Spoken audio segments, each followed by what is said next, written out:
Thank you very much. VEI Summit officially begins now. There's no doubt that leadership will be one of the most heavily tested skills throughout the coronavirus pandemic.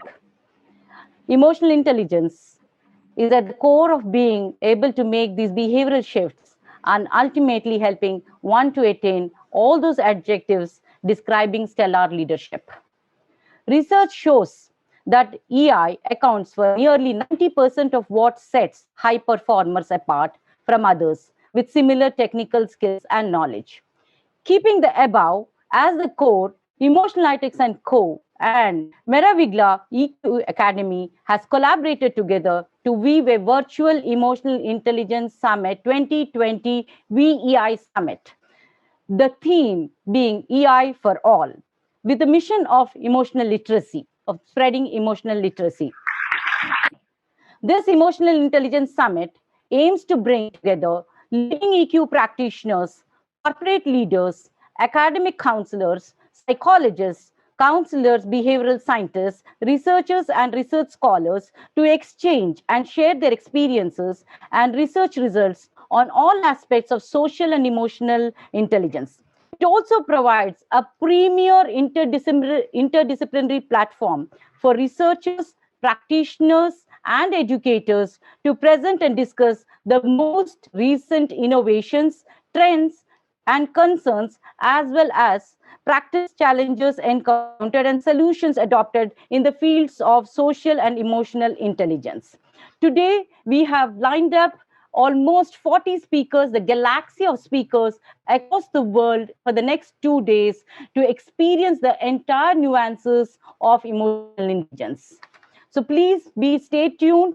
Do not go away. I know it is a big day, but then we will be learning a lot about emotional intelligence. Emotional intelligence, is one of the key competence for us as we go through our leadership roles. So can we, as I told, that this summit is being hosted by MEQ Academy and Emotionalitics and Co.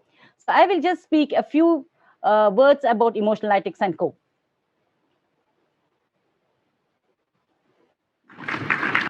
Next slide, please.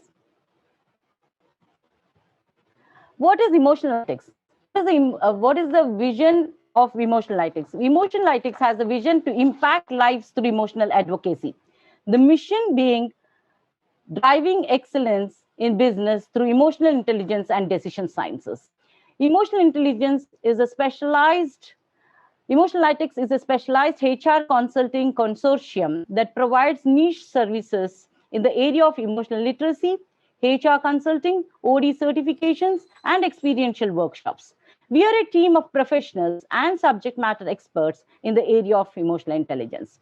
This was founded by me in 2019. Next slide, please. Yeah, these are the verticals where we do our consulting services, the HR consulting services, the behavioral assessments, the training and certifications, and the emotional literacy, of course. Next slide, please.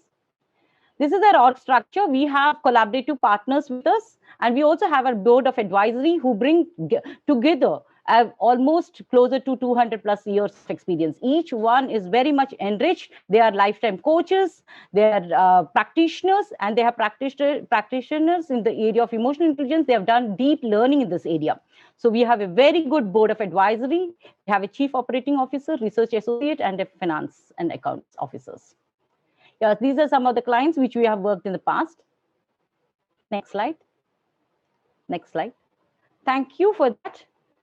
And let me officially now begin our summit proceedings. We have a very good lineup of our summit, which we are having. We have almost with following the entire day, I think we have 10 tracks which we have put throughout the day. You will be seeing that we'll be having a keynote address. Our keynote speaker has joined all the way from US, and welcome, Robert. And after he'll be talking on a very great topic called Mindful Magic, the foundation of EI, which is a very, very important topic as we begin our day today. We will be also having a great panel discussion, accelerate marketing and sales using EI, and then followed by many other tracks for us. So stay tuned for us. So who is Mr. Robert Jerez? Let me talk about him. I'm having a deep honor for reading out his profile. This is a great honor for me, actually. Bob is the author of Mind Matters, Applying Emotional Intelligence for Personal and Professional Success, and the founder of Success Dynamics International, the provider of the EIQ, Emotional Intelligence Learning and Performance Development Systems, and Emotional Intelligence Certification. He is a frequent speaker at public and private engagements. As a professor, Bob has taught business, psychology, and adult development at various universities for over 30 years, 3 decades. He has worked as a counselor in marriage and family therapy, as a consultant coach and trainer. He has won awards working with Fortune 500 organizations, executives, and aspiring entrepreneurs. He is an SPHR certified in human resources, as well as carrying a variety of certifications in fields related to emotional intelligence. As an author, Bob has developed an assortment of books, courses, and audiobooks in emotional intelligence, communication, and positive psychology. He has written over 400 articles in the area.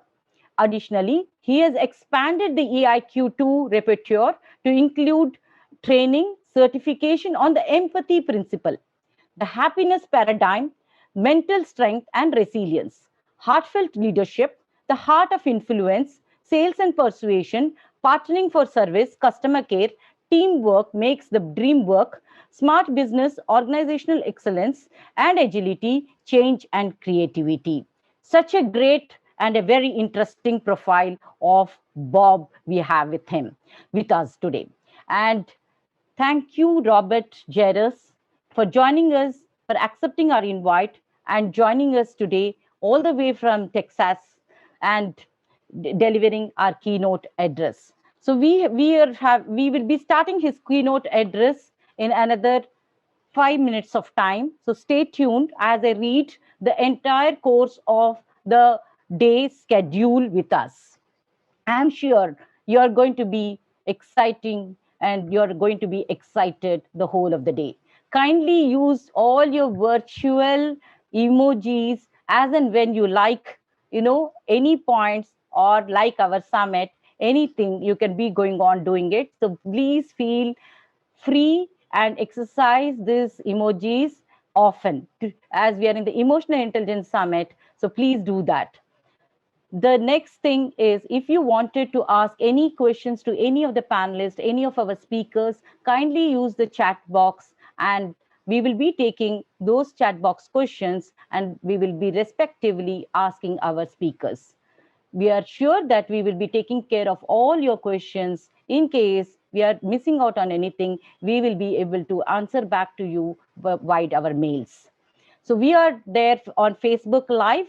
We are there on our LinkedIn and we will be posting it. Kindly follow us. Kindly hashtag us EI for all. Emotional intelligence is for all.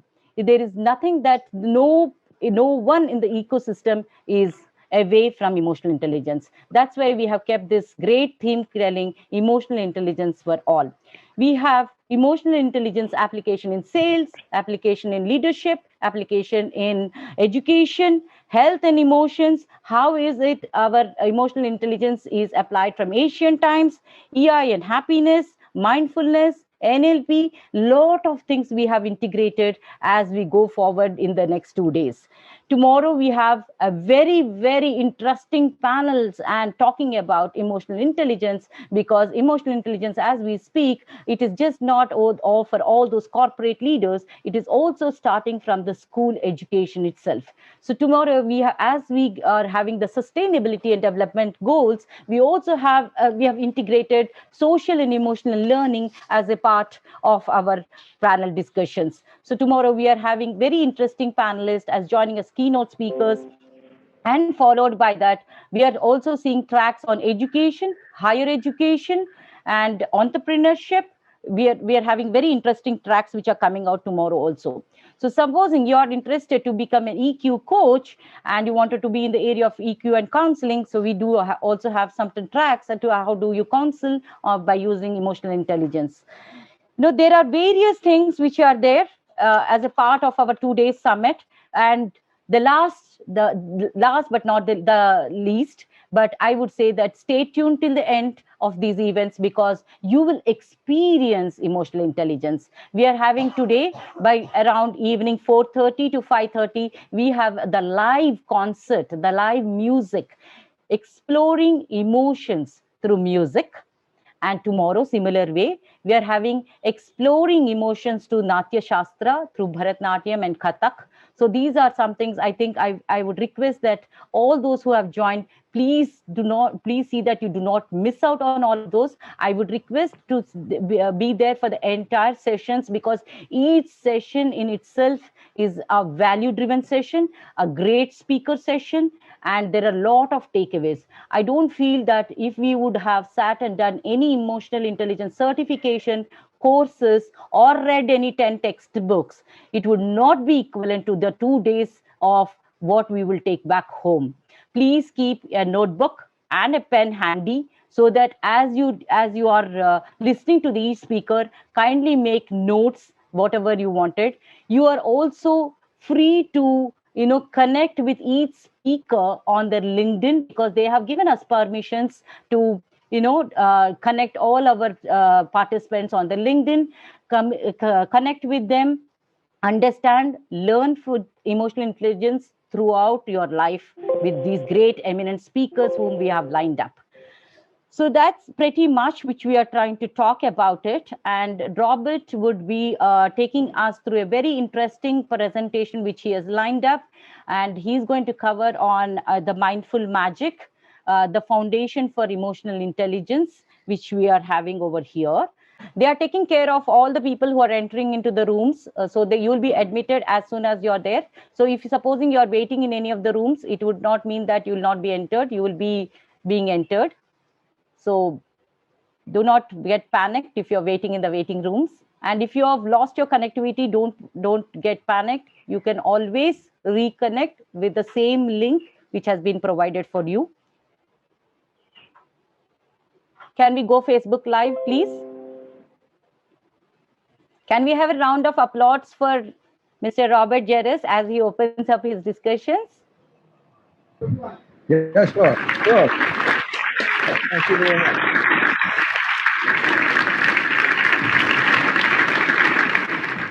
Yes, Robert, we are all set. We are already on Facebook Live too.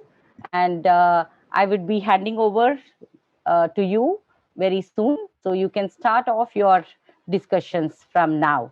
I will handle the chat box for you. I will go through and request all the participants, as you want to ask anything to Robert Jerris, please put it down in the chat box. I will take care of reading all the chat messages which you are putting over there. And after 45 minutes of presentation from Robert, I will take your questions and appropriately put it to Robert to answer them for you all. So thank you once again, Robert, for joining us, gracing us on this occasion. And, who other else can be best speaker to talk about emotional intelligence? Over to you, Robert, to start off the discussion. Well, my background is in emotional intelligence for quite some time. It makes me feel old. Originally, I was a salesperson, and then I moved to being a university professor. I taught business, psychology, and adult education for many years. And then after the extent of teaching for many years, I worked as a psychologist. I dealt with a number of children, a number of Fortune 500 organizations, worked as a consultant. And then in about the late 90s, early 2000s, I got involved in developing the EIQ2 emotional intelligence system. And part of why I wanted to get involved in it was to present something that would have longevity and real value for life and growth. So if we can move to the beginning slides. That's more about me if you want to know. Other than that, let's just move forward. Part of why mindfulness is so crucial, and most people often overlook it, is it begins all emotional intelligence. It starts the basis of self-awareness, Self-awareness is going to be the fundamental skill that's going to lead you to empathy. It's going to lead you to self-understanding, self-management. And my wife immediately looked at me with, "You're going to teach mindfulness to a group of Indians?" And I looked at her and said, yes. And she says, "Are you aware that mindfulness started in India?" I'm like, okay. So I'm delighted to be talking about it to this esteemed group. So I will apologize if you know everything I'm talking about already, but hopefully I'll have a few insights that you haven't heard before. So let's continue on. This is the EIQ2 system. We have assessments. It's a feed-forward design system. I can't fix yesterday. I can make today pretty good. I can make tomorrow even better. It begins with self-awareness, understanding your feelings, the cause, the effect. Why do you feel the way you do? What's led up to it? Good morning Is it something you enjoy feeling, मैंने or would you आपको rather भेजा था stop? देखा phone अपना How's your self-understanding? Do you understand your emotions? Can you label them? Are you self-accepting, self-aware? Are the emotions positive? Are they contributing to your success? Are you going to where you want to go? So self-awareness is the beginning segment. It moves to self-management. How do you control yourself? How do you discipline yourself? How do you take command? Execute self-mastery? Become someone who's known, liked, and trusted? Do you empathize with other people? Can you relate to other audiences? Now, it was a delight for me to hear you talking initially about emotional intelligence all over the world. And one of the things I do warn people is in different cultures, in different contexts, you may see emotions expressed differently. The reality is we all share the same emotional backgrounds, but our expressions may be quite different. Then on the bottom, we have relationship management.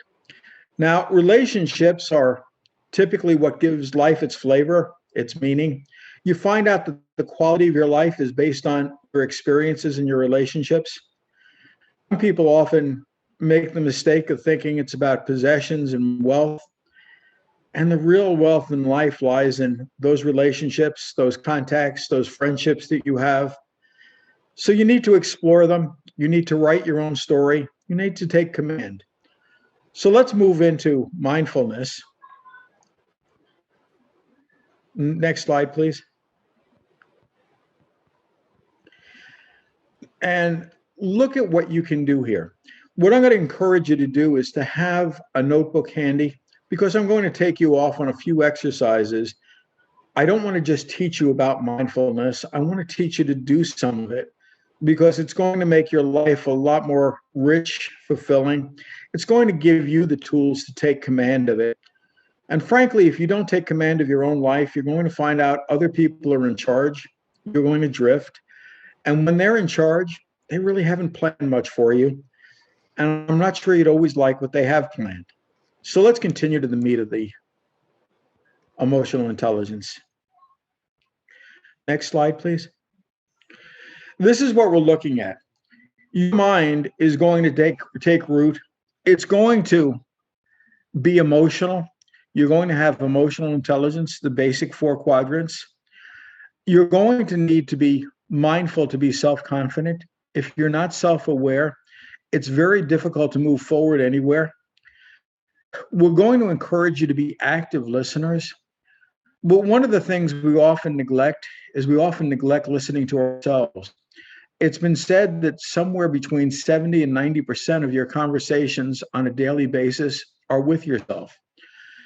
When I was younger, we had the adage that said, only crazy people talk to themselves. Well, the reality is we all do. Very often, if we don't take command, if we're not mindful, you're going to find out that that self-conversation, what you say to yourself is condescending, it's hurtful. It really doesn't help you get where you want to go. So we're going to look at listening to yourself asking yourself why. What is your path? What is your journey? What is meaningful to you in life? We all don't define happiness the same way. We all don't have the same mission in life. We all don't enjoy the same things. Very often I work with younger people, and my path is kind of an interesting one. When I was young, I decided to get a master's degree in accounting because accountants are paid well. I didn't enjoy accounting. So now it's an embarrassment to me. I've got a master's degree in accounting. I worked as a controller, and people are like, why did you leave that for other things? And I'm like, that wasn't who I was. That wasn't my story. That wasn't authentically me. We're going to find out that your mindfulness is going to be about positive body language, what you tell yourself, how you talk to yourself. It's going to be effective communication internally and externally. It's going to be self-empathizing. And very often we use these terms and we think of them as external only. But empathy, relationships, ultimately you have a relationship with yourself. You empathize with yourself. You internalize feelings. You have that consciousness, and then you have the subconscious. And unless those are coordinated, unless they're working together, you're going to find it a little bit more difficult than it needs to be. Typically, you're going to hear me replay that your habits are developed in about 21 days. Lots of us have great willpower. Congratulations. 21 days. I can stay on task for 21 days. I can do something for 21 days. And then what happens is we let it go. And then we go back to the old habits. We simply revert. The other one I'm going to encourage you is you cultivate a lifestyle in 100 days. So where I'm going to start here is I'm going to start by challenging you. You're in the beginning of October.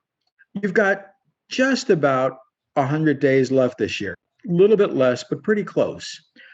It's a great start to decide where you want to take control, what habits you want to set for next year, and what you want to get done. Frequently, I hear people say what they can't do. I can't write a book. I can't do this. I can't do that. That's that bad self-talk. Well, if you wanted to write that book, do 2, 3, 4 pages a day. Do it for 100 days. You've got a massive book there. Want to lose some weight? Lose 2, 3 pounds a week for 100 days. Want to do something significant in your life? You can make some really important changes between now and the end of the year. So let's continue on to the next slide. And look at what mindfulness is and what it isn't. Very often we use different words in different cultures that pretty much mean the same for mindfulness. It's the awareness, the self-awareness. You're paying attention to yourself. You're being purposeful, deliberate, intentional with what you're doing. Now we get off track very easily because we wind up living in yesterday and tomorrow. You need to remember that your emotions are always going to be in the present tense. So if we want to go back to yesterday, to something that went wrong, to some regrets we have, you go back to yesterday and you make those emotions present. You make them live again. You ruminate. You cultivate that pity party. The most used drugs in the world are antidepressants. With Mental Health Day, do you really want to go back to yesterday? And part of why I try and warn people when you think of mindfulness, if you spend your time ruminating about what went wrong, the regrets of yesterday, the things that should have gone better, that you could have done with more zest, that you could have succeeded at better, you really can't change it. All you can do is make the emotions current. Now, one of the ones that most executives experience is high anxiety. Anxiety and worry are about taking the emotions from tomorrow and bringing them to the present? Do you want to worry about what might occur, what might happen? Very often I warn people to exercise caution about listening to the news, about watching world events, because very often they can lead us to be fearful and doubtful, anxious, worried about the future. We feel like we're not in control. And frankly, there's very little you can do about it. If, on the other hand, we're in the present moment, we're centered, we're here in the now, now you can take control. Now you're in command. So we want to pay attention. We want to bring in the present moment. And then you want to let go of judgments and negative emotions, bad experiences. Now, very often we use the terms positive and negative emotions. I like to take people back very early and warn them emotions in themselves are neither good nor bad. They're simply about information and energy. So when we feel grief, well, there may be some real sad events in our life at the moment. And that is what you're experiencing. Denial is not a really effective path. Conversely, when you're feeling great, euphoric, enjoy it. What happens when we look at those emotions is we have a tendency to call the ones that feel good positive, the ones that are most constructive are positive, the ones that are most unpleasant, the ones that are most noxious, that impede our growth the most, we tend to call those negative. So get used to realizing in themselves they're not good or bad, positive or negative. They simply are. We want to be aware from moment to moment. We want to be centered, be in the now, be in the present. That's what you can control. We want to be aware of ourselves. How are you feeling? Why are you feeling that way? What's led to that belief? What are the likely consequences of the path you're on? Because it's all about the journey. So we're looking at the internal experience and the external experience. I want to recognize, acknowledge, and understand my feelings in a non-judgmental way. It is what it is. You've just experienced some major turmoil, a death in the family, loss of a job. You feel badly. Well, that's pretty normal. Conversely, you're getting married. A lot of people get mistaken here. You're getting married, you're moving, you're graduating from school, you're getting a new house. Change tends to make us uneasy and uncomfortable. Even though these may be wonderful events, we still may be experiencing unpleasant emotions with them. Be non-judgmental, just accept. Become alert and awaken to how you feel, why you feel. Value your emotions, validate them, accept them. It's okay. Don't let other people tell you you shouldn't feel that way. It's not right to feel that way, because feelings are real. They're genuine. They're about becoming an authentic person. So let's continue on to the next slide.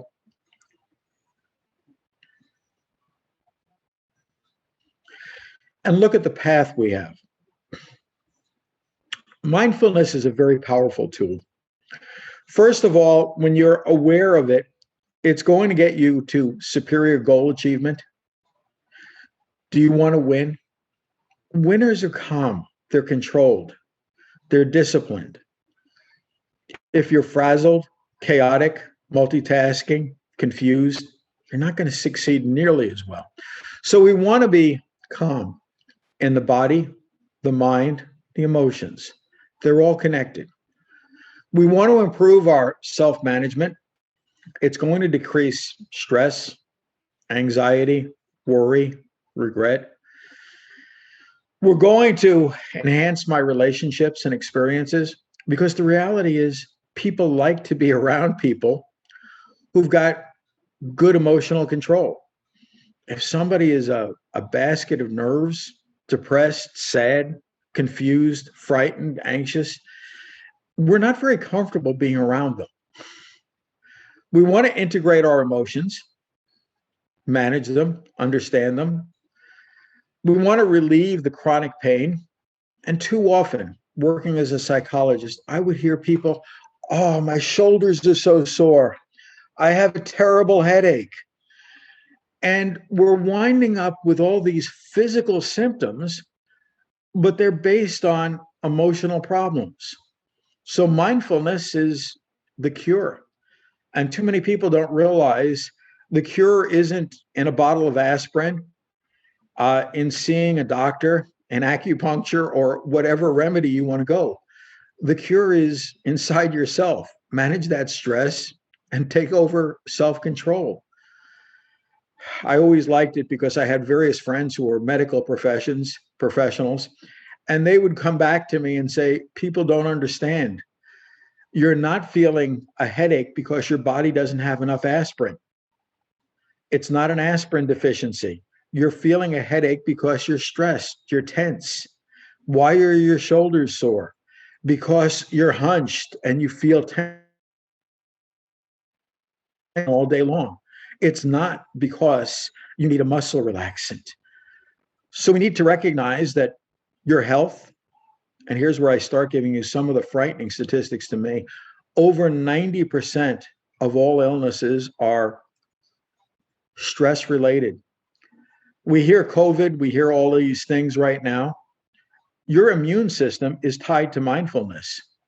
The healthier your mind is, the better your immune system is going to do. The better your immune system is doing, the fewer accidents you're going to have. So mindfulness is going to be the key to that physical and mental health. So let's continue on to the next slide.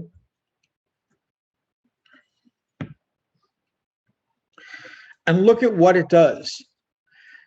You've been looking at different professions, school, the world, your relationships. When we start with school and academics, well, if I stress students, if I'm worried about grades, if I'm tense about tests, I'm not going to perform nearly as well. So we want to be mindful to pay attention in a positive way, to release the negatives, to perform at our best, to have greater attention, lower anxiety. One of the things that always frightens me is we do get to work with a lot of healthcare professionals. And unfortunately, a lot of our systems are counterproductive. We teach students to be competitive. And then once you get out of school, we tell you, now you need to collaborate. For years and years, you've been taught in school to be a competitor, and now all of a sudden we're telling you to be a collaborator. That's kind of confusing to anybody.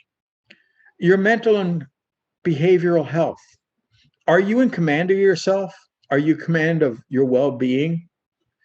Are you taking an awareness to releasing that depression?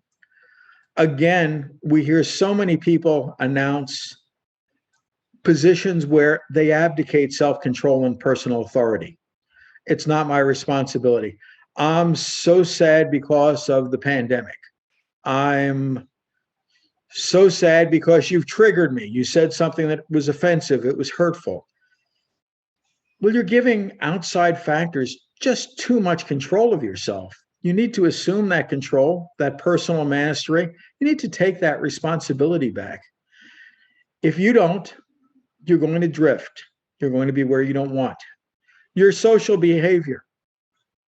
If you're cool, calm, controlled, you're much more fit to be a leader. I want to be with you. I want to be influenced by you. If you're nervous, neurotic, frightened, doubtful, you're not going to be much of a leader or influencer. So let's continue on to the next slide. And just look at the path that you're going to have. Now, I'm going to encourage everybody listening to train yourself and train other people. You want to become aware. The more consistently aware of your feelings you are, the more in control you are. You're going to reduce stress, anxiety, negativity, disappointments, adversity. You're in control now. You're going to improve those relationships. Once you're releasing those bad things, you're going to have more time and more quality of time to interact with other people. You're going to lower the anxiety, the stressors of the day, the tensions. You're going to have more energy, more stamina, more endurance, better health. You're going to increase your mental dexterity. A lot of people these days are into agility. Yes, your agility, your flexibility, those go up with mindfulness. You're going to improve your interaction, your energy, your mental engagement. I've seen so many companies now put people in charge of motivation, engagement, and that just misses the mark. You need to be in charge of your own engagement, your own motivation. Don't expect anybody else to be able to do it for you. Your productivity goes up, your energy goes up, you feel better about just about everything. And continue the circle. Awareness consistently is going to be your key. So let's go to the next slide.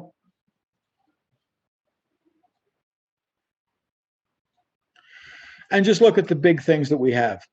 Your compassion, your kindness, your ability to help out other people has gone up dramatically when you become mindful. Your intentionality, being deliberate, being the master of your fate has gone up. Your honor, your integrity, you're in control. We get into character, the good things. I want to forgive myself. I want to be grateful. I want to forgive other people. We can talk about religious underpinnings for those things, but frankly, they're great for mental health as well. Be aware, have some dignity, have a sense of presence, a sense of decorum, a sense of poise, a sense of purpose, passion in your life. Those are all offshoots of mindfulness. So let's continue to the next slide. Your inner awakenings. We've gotten very enamored with the term awakening in the United States recently. It's about coming to terms with who you are, your why, what you are, being authentic as a person, your self-esteem, your self-acceptance, your awareness, your mission in life, and your mission isn't my mission. We look for a search for meaning, my experiences, my relationships. You're centering from a daily basis. Be in today. I hope in your lives, multitasking isn't as prevalent as it is in our society here in the United States. But multitasking is almost a badge of honor. It's terrible. Your mind isn't made to work that way. So you take better control of the way you talk to yourself, the way you program yourself, the way you visualize yourself. That's about your inner being. We've trained many, many coaches over the years, and time and again, some of the things that I would expect would be easy and simple aren't. We all struggle with confidence. We're all probably our own worst critics. So we want to exercise self-care, self-leadership, attend to our own needs, accept your feelings and thoughts, their energy, they're what's really happening. Focus your energy to effort, to meaning, to things that are significant for you. Look for balance, harmony, contentment, serenity, being genuine. I want to take responsibility and command for myself. It's not about anybody else. It's going to be about me. So let's go to the next slide and look at some of the major features that we're going to get from mindfulness. It's going to make us self-aware. I'm going to be able to focus better. I'm going to be able to pay attention. Again, some of the things we like to abdicate control from, I've got an attention deficit disorder. I can't stay on track for too long. Well, no, maybe it's not ADD, maybe it's LAZY. You need to develop better habits, better focus. Are you comfortable with your feelings? Set up some better ones. How's your foresight? What do you see coming? Do you have the courage to take control of your life, to be the master of your fate? Or do you prefer to be somebody else's victim and let them take control? What kind of language are you using to talk to yourself? We program ourselves regularly. We have neural plasticity.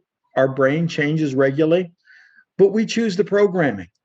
And very often, it's not the programming we'd really like. How's your memory? Our memories are notoriously flawed, but we want to ruminate on bad things. Focus on the good things. Borrow some happiness from yesterday. What's temporary? My emotions. This too will pass. How about your spirituality? Do you have a purpose? Do you have a mission? Do you have a calling? Do you express your kindness? Do you volunteer? Do you help out other people? Are you an agent for the good? An agent for positivity? I always wind up telling people, remember, if you're a leader, and most of us aspire to be leaders, you're going to be the nexus for emotion in an organization, the catalyst for the moods. Everybody's going to look to you for what's going to be the prevalent mood, the prevalent spirit. If you're worried, if you're frightened, doubtful, expect your team will be as well, and your productivity is going to drop dramatically. Conversely, if you're going to be mindful, optimistic, expect the best, that's what you're likely to find. So let's continue to the next slide. And just look at the basics. First of all, I want to center. It's important to be in the now. We can't control the other things. Now, by the way, you'll hear me say these things, and everybody winds up telling you this is the track. Do we ever spend time in yesterday? Certainly. Do we ever spend time on tomorrow planning? Certainly. But you need to be aware and recognize when you're being in your most constructive zone, or whether you're simply wasting time or biding time. Are you open to the feelings, the possibilities? Do you recognize when you're enjoying yourself, when emotions are flowing? Are you curious about yourself? Are you listening to that inner voice within you telling you who you should be and what you should be? Again, as a professor for many years, I heard students in college, the most common major was undecided for the first couple of years. They're spending tons of money on a college education, and they're majoring in undecided. Well, perhaps they need to be a little bit more curious about themselves, a little bit more mindful. What are you enjoying? What are not so much? Be intentional. Make active choices. Self-manage. Be in command. Be mindful. Be focused. And we want to have a conscious, constructive awareness. So let's continue on and look at some of the things that have been said. Jon Kabat-Zinn is one of the big people in mindfulness.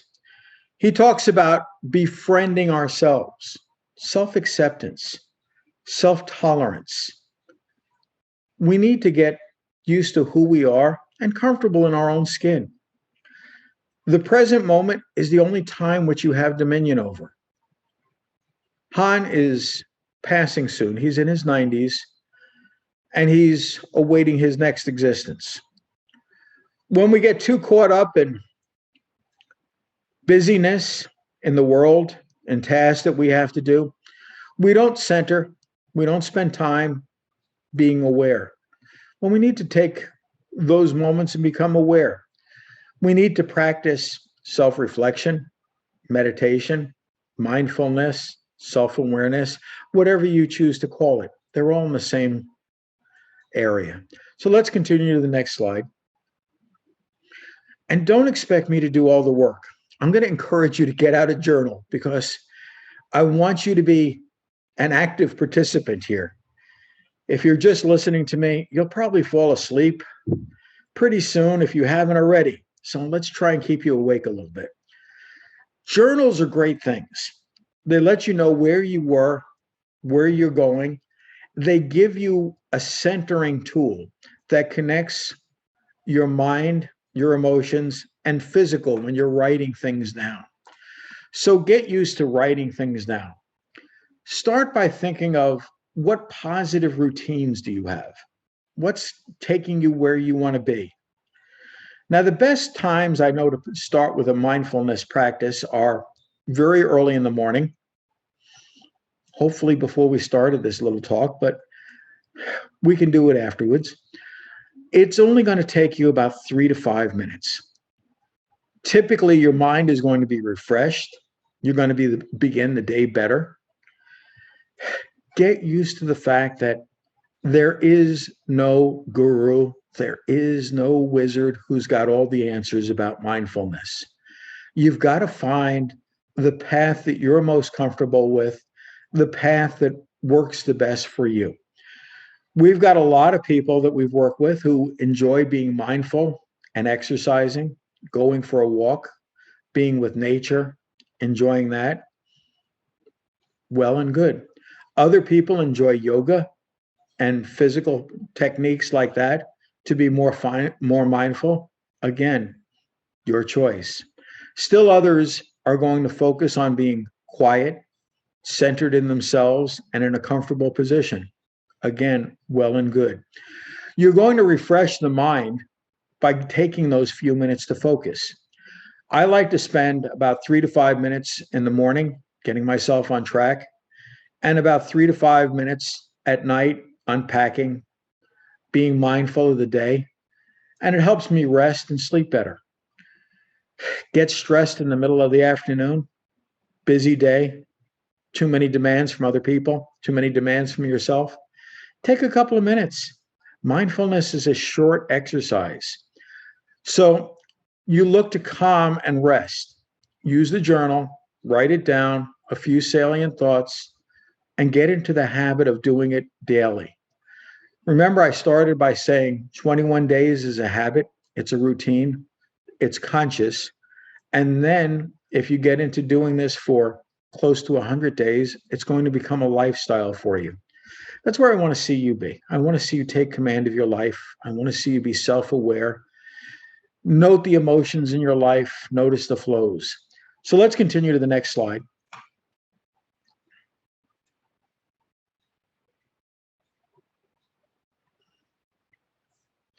And just look at your mindful experiences.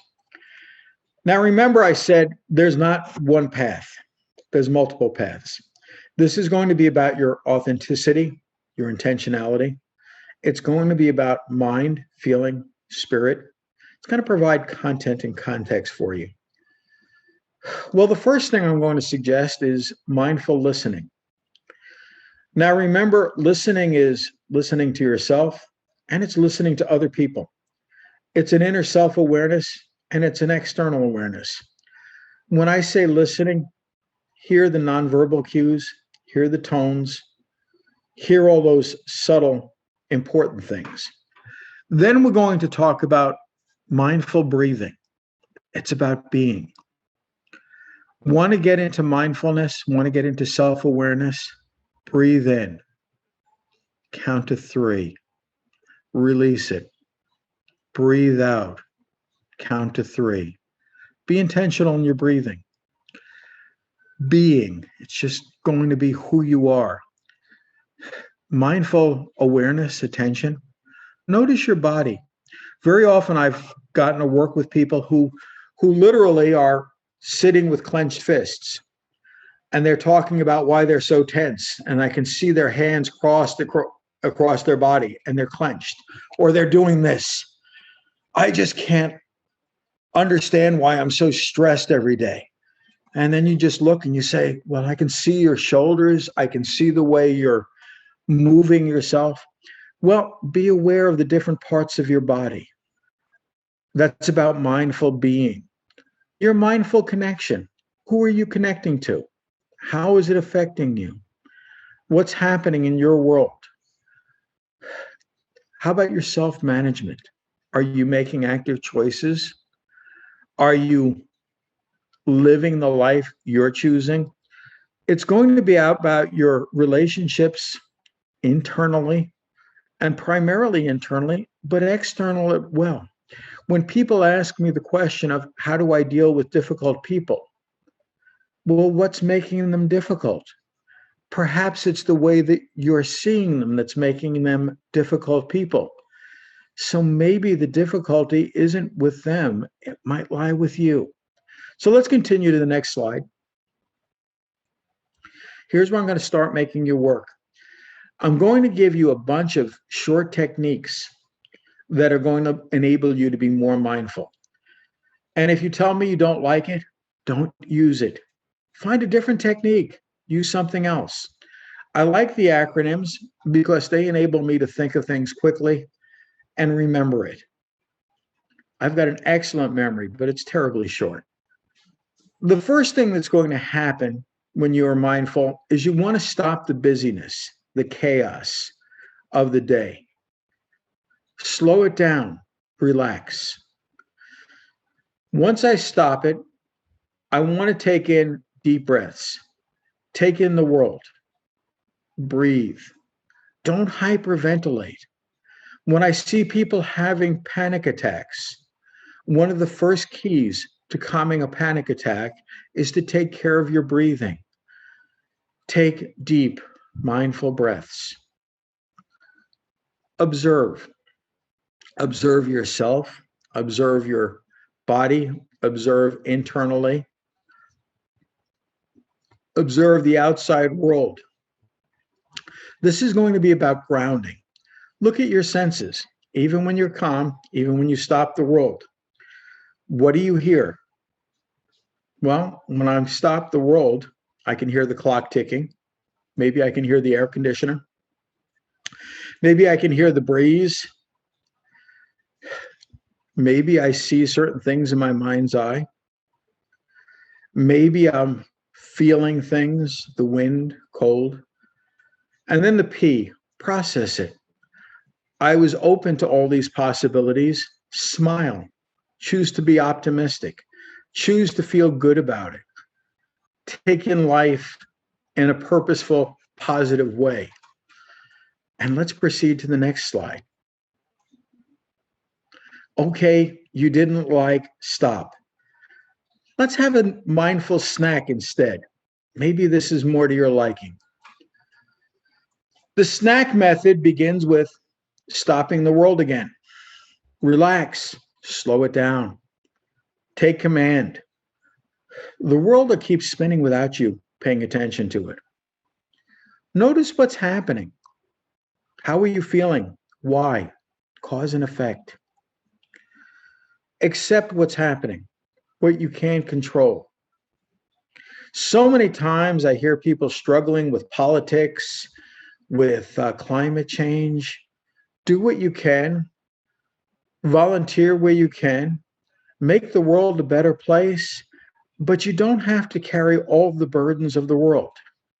They're not all yours. And you certainly don't need to answer them all right here and right now. The C in your snack. Be curious. Why is this happening? Why do I feel this way? What interests me? How can I move forward? And the K. Let's have a kind outlook. Be considerate. Be caring. Be graceful. Be serving. You find out that you release a lot of the tensions of the day, a lot of the problems, if you care for other people. One of my friends pointed out today that how different the world would be instead of having people carry you at your funeral.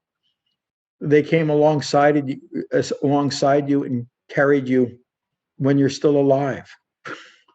Maybe we can be kinder to each other, a little bit more compassionate, a little bit more collaborative. Do some nice things for other people, for yourself. Share. I hear people say, I can't do any charity because I can't afford it. Give your time, give your talent. You're so rich, and very often we look at what we don't have instead of what we do have to give. So let's move to the next slide. You didn't like stop, you didn't like snack. Let's move to aware of your emotions. Start with the A. Be aware, acknowledge, identify, recognize them. Work with your goals, your solutions. Where do I want to go? How do I want to get there? Act deliberately. I'm not a victim. I'm the guy who's in charge. I'm in command. The R, refresh, renew, reinvigorate, recover. The E, have some positive expectations. Expect the best. Overcome those obstacles.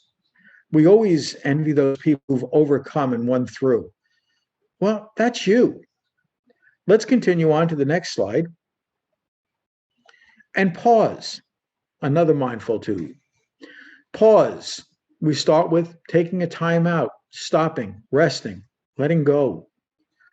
Going to that non-judgmental place. Accepting. Be aware. Be open. Understand. Come to terms with what's happening. Develop your own perspective.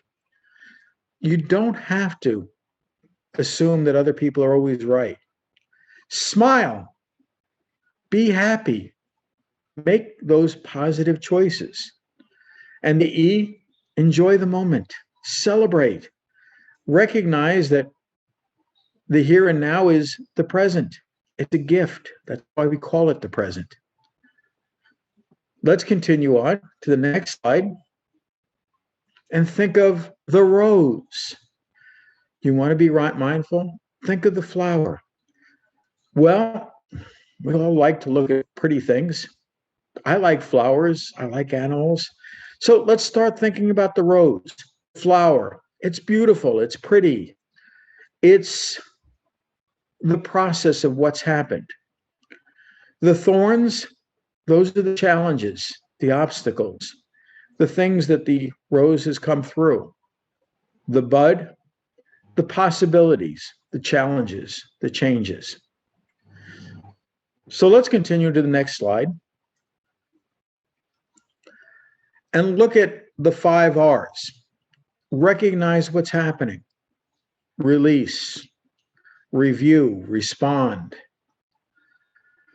Reframe, return. Think of those tools for being mindful. Want to relate to the chakras?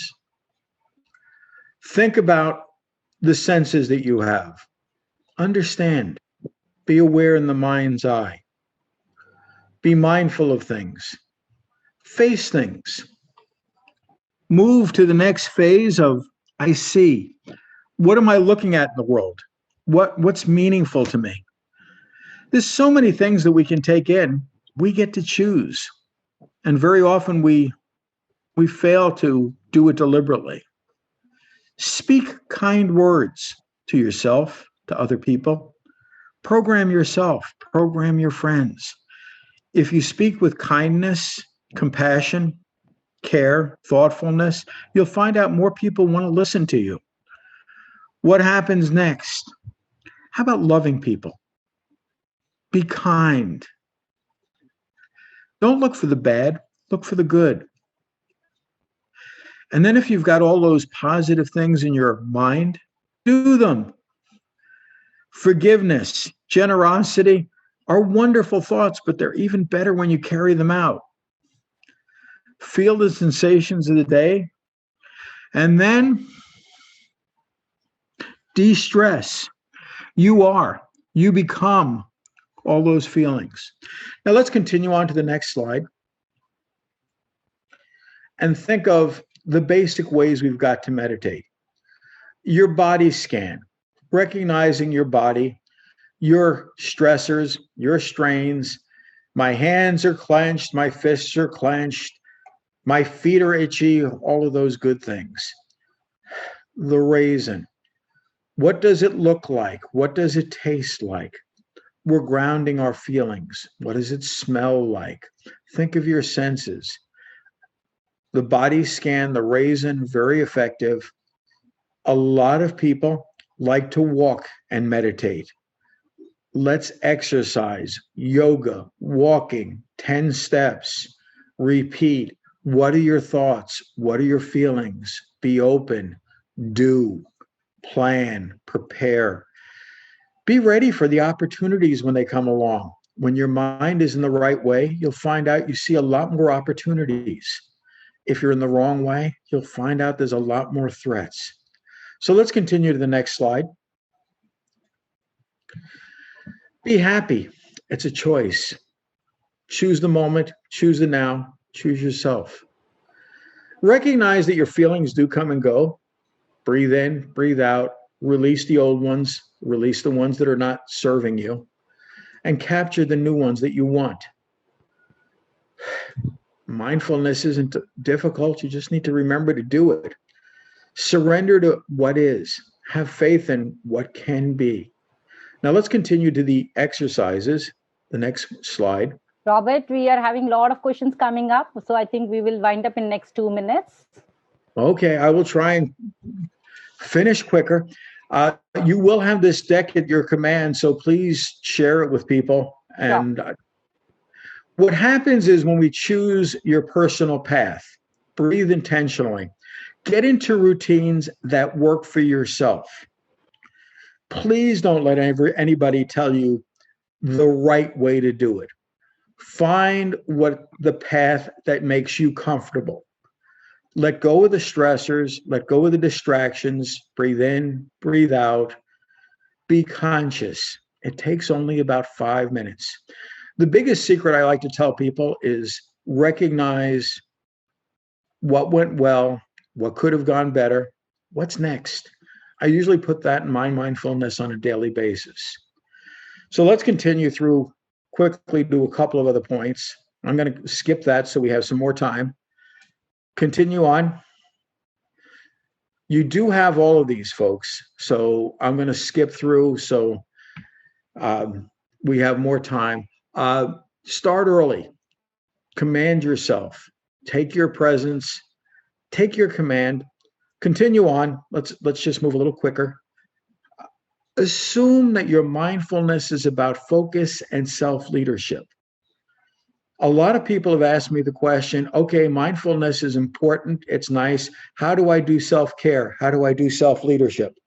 And I kind of scratch my head and tell people, when you're doing mindfulness, you are doing self-care. You are doing self-leadership. You are learning to focus. You're learning to be intense. You're learning to be tenacious. I find out that my most creative time is often in the mindfulness. I get into the flow. I direct my priorities. Let's continue on to the next slide. That's the 4 basic areas. And let's go to your questions, I guess. And just skip that and move to the questions for everybody so I can make this more effective. Again, you have the whole deck that you can play with and you can spend more time on. How can I best serve you? Thank you, Robert. That was wonderful. I think a lot of inputs for us. We have a lot of questions coming up. That's why I had to speeden you up. So there is an interesting question for you. My grandparents had no vocabulary for feelings, but they were healthier, created more wealth, raised robust kids, and lived long. I'm not sure my kids will do as well with their talk of narcissism and emotional education. What is the generational difference here? Generations are interesting because we use different words and different vocabulary. And I would very much suggest that your grandparents were probably very good at nonverbal communication. We don't need words to express all the time. You'll find out different generations wind up using different words with different meaning. I love the word in the English language, you're bad. That's so bad. And bad is good and bad is bad. But our language is wonderful that way with all these nice little nuances we get over time. So it's a matter of understanding what things mean to you and creating those definitions. Okay, thank you. There's another question. Thank you, Nirja ma'am, for asking that question. And there's another question which is very interesting. Being emotional is often termed as a feminine characteristic in our society. So boys and men are asked to suppress their emotion. This creates a lack of EQ right from the beginning and then try to look unemotional to be taken as manly. What is your view on this, Robert? I'm going to disagree. Respectfully, but I disagree. What happens is you wind up with everybody's experiencing the emotions, but culturally, we're back to that issue. How is it appropriate to express emotions? I'm a fan of sports, and you'll find out you don't cry in sports. Well, when teams lose the championship game, I've seen a lot of men cry.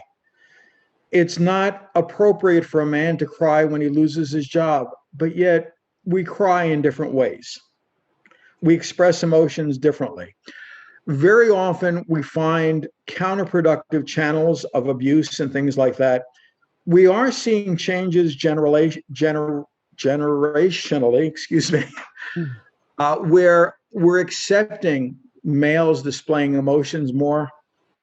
And we're also accepting women being more stoic, being in charge of countries, in charge of companies, where it may not be entirely appropriate to be expressing emotions quite as openly. So it's a matter of how we show them, not whether we have them. And if we've got a whole lot of men on the group, I would suspect that they're all nodding within themselves of, yes, I felt those emotions, but no, I know I can't sit and cry. Yeah. So there's another interesting question. One person is telling that I do practice mindfulness, meditate every morning, but can't put myself to keep the journal all day long. Any tips to who can't write but like to connect to their emotions? Okay. Now you've got me admitting to my own laziness. If you've got your cell phone, they have wonderful recording things. Very often when I can't write, some of you got to see my dog sitting on my lap. Normally my mindfulness is based on a walk with him in the morning. I'll wind up taking the cell phone, I'll talk into it, and I'll leave myself some notes there. It's a great tool. You've got a spouse, you've got a good friend. Very often, if you don't want to journal, having that other person as a sounding board is an incredible tool. As I said, there's no right and wrong. It's a matter of what works best for you. I've got a friend who has a golden retriever, and he always jokes that he says the dog is a great listener. Yep, they often are. Very, thank you. So there's another one. We sometimes store up years of unexpressed emotions in order not to hurt others, and return become overwhelmed of that. This may distract from giving of oneself and be in the here and now. So how do we create that psychological safety? What we have is we have the extremes of timidity and submissiveness to assertiveness to aggressiveness. And what happens is, being mindful, we want to make the choice to be assertive, to be who we want, and to voice who we want to be, to express our boundaries reasonably. If we're hurt, we act out, we get angry, we express emotions that we're probably not feeling good that we expressed before. Maybe we're too timid, we're stressed, we're frightened of the other person, and we don't express emotions. So it's a matter of taking that mindfulness and self-managing. Where do you want to be and how do you want to be? And the more you're mindful and the more you self-manage, the better you're going to be assertive and in control. Okay. There's one more. Is life all about being comfortable or getting out of the comfort zones and being there for others? Or is it about expanding the comfort zone? Oh, I'm so tempted to just give that a one-word answer. Yes. What happens is all of us have a desire to self-actualize. We've got potential. We've got a horizon in front of us, opportunity. If we don't self-actualize, if we're not creative, ultimately you're not going to be happy with yourself. You're not going to enjoy life the way you should. So I'm going to tell you, yes, there's certain days when comfort and harmony and serenity are priorities. You need to rest, relax, recover. But there's other days when you need to expand that comfort zone. You need to try new things, novelty, adventure, because then you're going to get the life that you want to live instead of just being lethargic. Somebody posted on the internet the other day of avoid still people. I think it actually was you, Annapurna, of people who are still where they were yesterday, people who are still doing the same things. When they're too still, they're dead. Yes. So you want to get anything else or? Okay, I think we just this one. Okay, there is one more last question. I will just take that. Emotions are embedded. Aren't people conscious or they don't care when they play around with people? What's your view on this, Robert? Again, it's a lack of mindfulness. If we're inconsiderate, if we're not socially aware of how we're impacting other people, we're not being mindful of others. We've got a pandemic of bullying. We've got a pandemic. I would hope your statistics are a lot lower in India, but I think they're similar to the United States. The amount of suicide since we've had COVID is incredibly high. And very often we're callous, we're uncaring, we're unhearing when other people are isolated, when they're generating, I guess, what I'd call pleas for help. And yet we don't take them in. We're not mindful of what we're hearing. We're not presenting a listening ear. We're too wrapped up in ourselves. And yet you find out when somebody is all wrapped up in themselves, they make a very small package. The more you're aware of yourself, the more you're a cheerful giver, the better off you're going to feel, and the better you're going to make other people feel as well. Remember, those emotions are terribly contagious, and mindfulness hopefully gets us to the right ones and the ones we do want to share. Thank you. Thank you, Robert. I think there are a couple of more, but I would promise all of them who have asked some more questions, stay tuned during the day, because it's just not Robert. We have many more also to answer the same questions. They're repetitive. They're around emotions. They're around mindfulness. We have a masterclass on mindfulness. And anything more, I would definitely seek Robert's attention and post it to him and get the answer and share it back with you.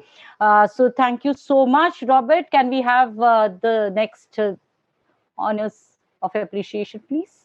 So thank you, Robert. This is our humble gratitude to you, both Hemophilia and MEQ. Thank you. And this is a token of appreciation for us for delivering our keynote address during our Virtual Emotional Summit 2020. Thank you so much. We have planted a tree on your name, and this is in the state of Karnataka, in the southern part of India. So we will send across this to you, and you can track your tree. Thank you very much. Thank you for joining us. I know it's pretty late in the night for you, but thank you so much. If you are able to continue for some more time for the next session, we request you to be over there. And otherwise, thank you. Take care. Good night for you. Thank you. Thank you.